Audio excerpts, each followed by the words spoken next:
హిందూ దేవాలయాలపై వరుస ఘటనలు జరుగుతూ ఉన్నాయి. మొన్న సఫీల్గూడలో జరిగిన ఏదైతే ఆలయ సమీపంలో మల విసర్జన ఏదైతే చేశాడో అతనిపై యాక్షన్ తీసుకుంటూ ఆ ఘటన మరొక ముందుకే మళ్ళీ అదొకటి చార్మినార్ సమీపంలోని పురాణపూలు దర్వాజా మైసమ్మ టెంపుల్లో ఇంకొక అనర్థం జరగడం జరిగింది.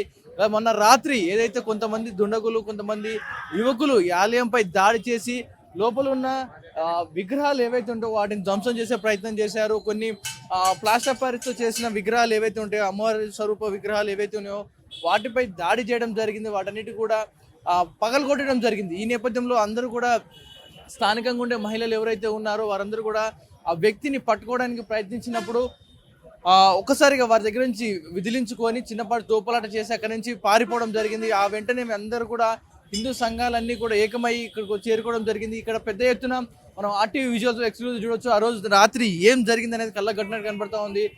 వరుసగా హిందూ దేవాలయాలు, అమ్మవారి దేవాలయాలు, ఇలాంటి వరుసపెట్టి దేవాలయాలు అన్నిటి మీద వీరు దాడి చేసుకుంటూ పోతా ఉన్నారు. ఇవన్నీ కూడా కుట్రపూరితంగా చేస్తూ ఉన్నారా లేకపోతే మరి తెలియక చేస్తూ ఉన్నారా?